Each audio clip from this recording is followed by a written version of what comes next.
ಶ್ರೀ ಗುರುಭ್ಯೋ ನಮಃ. ಶ್ರೀಮತೆ ರಾಮಾನುಜಾಯ ನಮಃ. ಶ್ರೀ ಲಕ್ಷ್ಮೀ ಹಯಗ್ರೀವ ಪರಬ್ರಹ್ಮಣೇ ನಮಃ. ಬಹಳಷ್ಟು ಮಂದಿ ದೃಷ್ಟಿ ದೋಷದ ವಿಚಾರವಾಗಿ ಅನೇಕ ಪರಿಹಾರಗಳನ್ನು ಮಾಡ್ಕೊತಾ ಇರ್ತೀರ. ದೃಷ್ಟಿಯಾಗಿದೆ, ದೃಷ್ಟಿಗೆ ಏನು ಮಾಡಬೇಕು, ದೃಷ್ಟಿಗೆ ಏನಾದರೂ ಒಂದು ಪರಿಹಾರಗಳು ಹೀಗೆ ಮಾಡ್ತಾ ಇರ್ತೀರ. ಅದರಲ್ಲಿ ಸಾಕಷ್ಟು ಮಂದಿ ಹೆಚ್ಚಿಗೆ ಮಾಡುವಂತಹ ಒಂದು ಪರಿಹಾರವಿದೆ. ಏನಂದರೆ ಕಪ್ಪು ದಾರವನ್ನು ಧರಿಸ್ತಕ್ಕಂಥದ್ದು. ಈ ಕಪ್ಪು ಅಂತಕ್ಕಂಥದ್ದೇನಿದೆ, ಇದನ್ನು ನಾವು ಕೃಷ್ಣ ಅಂತ ಕರಿತೀವಿ. ಅಂದರೆ ಇಡೀ ಬ್ರಹ್ಮಾಂಡ ಏನಿದೆ ಇದು ಕಪ್ಪಗೆ ಇರತಕ್ಕಂಥದ್ದು ಅಂತ ಹೇಳಿ. ಕಪ್ಪು ಅಂದರೆ ಶೂನ್ಯ ಅಂತಲೂ ಕೂಡ ಆಗತ್ತೆ. ಹಾಗಾಗಿ ಅದನ್ನು ಶೂನ್ಯವಾಗಿಸುವಂಥದ್ದು, ಬಿದ್ದಂತಹ ದೃಷ್ಟಿ ಎಲ್ಲವೂ ಕೂಡ ದೂರ ಆಗ್ತಕ್ಕಂಥದ್ದು.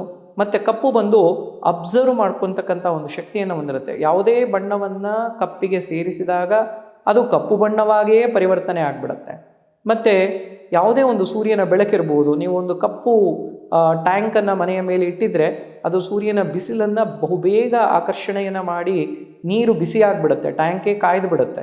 ಹೀಗೆ ಕಪ್ಪು ಅಂತಕ್ಕಂಥದ್ದು ಒಂದು ಆಕರ್ಷಣೆ ಮತ್ತು ಅದನ್ನು ನುಂಗುವಂತಹ ಶಕ್ತಿ ಮತ್ತು ಅದನ್ನು ಶೂನ್ಯವಾಗಿಸ್ತಕ್ಕಂತಹ ಒಂದು ಶಕ್ತಿಯೂ ಕೂಡ ಇರುತ್ತೆ.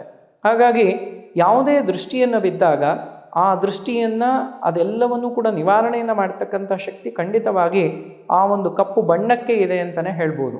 ಅದಕ್ಕೆ ಶೂನ್ಯದ ಪ್ರತೀಕ ಅಂತಲೂ ಕೂಡ ನಾನು ಹೇಳಿದೆ. ಸಾಧಾರಣ ಕಪ್ಪು ಬಟ್ಟೆಯನ್ನೇ ನೀವು ಧರಿಸ್ತಾ ಇದ್ದಂಥ ಸಂದರ್ಭದಲ್ಲಿ ಬಹಳ ಆ ವ್ಯಕ್ತಿ ಒಂದು ಶೂನ್ಯಕ್ಕೆ ಹೊರಟೋಗ್ಬಿಟ್ಟಿರ್ತಾರೆ. ಏನೋ ಒಂದು ವೈರಾಗ್ಯದ ಮನಸ್ಸು ಅಂತಕ್ಕಂಥದ್ದಿರುತ್ತೆ. ನೀವು ಶಬರಿಮಲೆಯ ಅಯ್ಯಪ್ಪನ ದೇವಸ್ಥಾನಕ್ಕೆ ಹೋಗುವಾಗ ಕಪ್ಪು ಬಟ್ಟೆಗಳನ್ನು ಧರಿಸಿ ಹೋಗ್ತಾರೆ, ಕಪ್ಪು ಪಂಚೆ, ಕಪ್ಪು ಶಲ್ಯವನ್ನು ಈ ಥರ ಧರಿಸಿ ಹೋಗ್ತಾರೆ. ಅದು ಶೂನ್ಯವನ್ನು, ವೈರಾಗ್ಯವನ್ನು ತಿಳಿಸ್ತಕ್ಕಂತಹ ಒಂದು ಬಣ್ಣವೂ ಕೂಡ ಆಗುತ್ತೆ.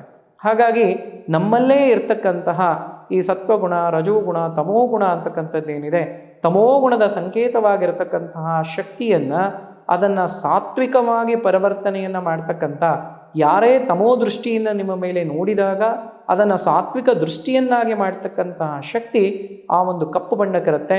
ಅದಕ್ಕೆ ಕಪ್ಪು ದಾರವನ್ನಾದರೂ ಕೂಡ, ಕಪ್ಪು ಬಟ್ಟೆಯನ್ನು ನಿತ್ಯವೂ ಧರಿಸ್ಲಿಕ್ಕೆ ಸಾಧ್ಯವಿಲ್ಲ, ಕಪ್ಪು ದಾರವನ್ನಾದರೂ ಕೂಡ ಧರಿಸಿ ಅಂತ ಹೇಳ್ತಾರೆ.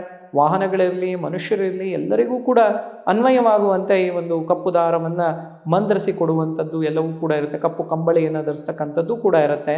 ಹಾಗಾಗಿ ಇದನ್ನು ಅನೇಕ ಮಂದಿ ಧರಿಸ್ತಾ ಇರ್ತೀರ. ಆದರೆ ಆ ವಿಶೇಷತೆ ಏನು ಅಂತ ಈಗ ನಾನು ತಿಳಿಸ್ಕೊಡ್ತೇನೆ.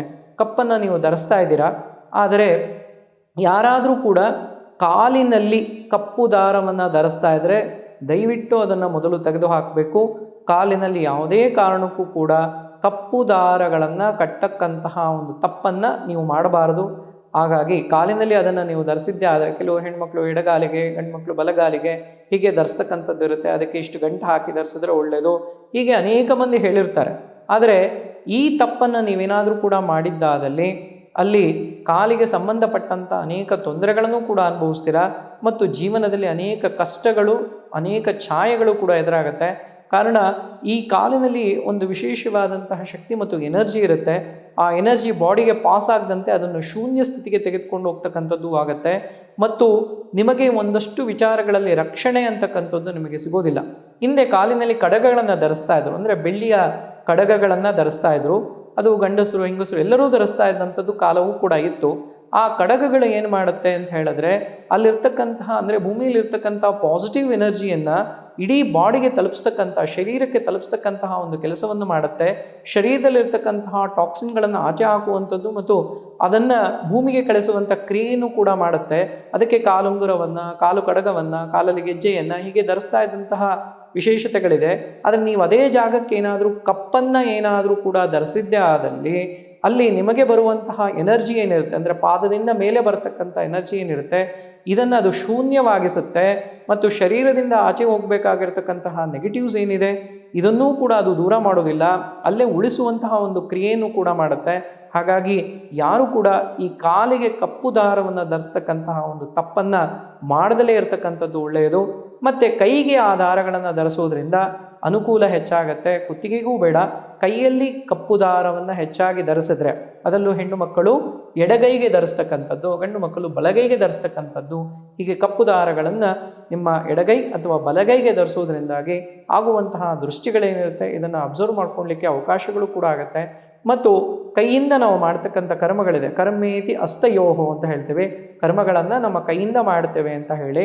ಹಾಗಾಗಿ ಕರ್ಮದಿಂದ ಬರ್ತಕ್ಕಂತಹ ಕೆಟ್ಟ ಫಲಗಳಿರಲಿ ಅಥವಾ ದೃಷ್ಟಿ ದೋಷಗಳಿರಲಿ ಇದೆಲ್ಲವನ್ನೂ ಬಗೆಹರಿಸ್ತಕ್ಕಂಥ ಮತ್ತು ನಮ್ಮ ನಾಡಿಗಳನ್ನು ಶುದ್ಧೀಕರಣ ಮಾಡ್ತಕ್ಕಂಥ ಮತ್ತು ಮನಸ್ಥಿತಿಯನ್ನು ಒಂದೇ ಸ್ಥಿತಿಯಲ್ಲಿ ಇಡ್ತಕ್ಕಂತಹ, ಅಂದರೆ ಉದ್ವೇಗಕ್ಕೆ ಹೆಚ್ಚು ಒಳಗಾಗದಂತೆ ಒಂದೇ ಮನಸ್ಥಿತಿಯಲ್ಲಿ ಶಾಂತವಾಗಿ ಇಡ್ತಕ್ಕಂತಹ ಒಂದು ಶಕ್ತಿ ಕಪ್ಪು ದಾರಕ್ಕೂ ಕೂಡ ಇರುತ್ತೆ. ಅದಕ್ಕೆ ನಾಡಿಗಳು, ನಾವು ಏನು ನಾಡಿನ ಚೆಕ್ ಮಾಡ್ತೀವಲ್ಲ ಆ ಒಂದು ಜಾಗದಲ್ಲಿ ಕಪ್ಪು ದಾರವನ್ನು ಧರಿಸೋದ್ರಿಂದ ನಿಮಗೆ ಇರತಕ್ಕಂಥ ಅನೇಕ ಸಮಸ್ಯೆಗಳು, ದೃಷ್ಟಿದೋಷಗಳು ಇದೆಲ್ಲವೂ ಪರಿಹಾರವಾಗ್ತಕ್ಕಂತಹ ಒಂದು ವಿಶೇಷತೆ ಇದೆ ಅಂತ ಹೇಳ್ಬೋದು. ಹಾಗಾಗಿ ಇನ್ನು ಮುಂದೆ ಕಾಲಿನಲ್ಲಿ ಯಾವುದೇ ಕಾರಣಕ್ಕೂ ಧರಿಸಬೇಡಿ, ಕೈಗಳಲ್ಲಿ ಈ ದಾರವನ್ನು ಧರಿಸಿ ಸಾಕಷ್ಟು ಶುಭ ಫಲ ನಿಮ್ಮದಾಗತ್ತೆ ಅಂತ ತಿಳಿಸ್ಬೋದು.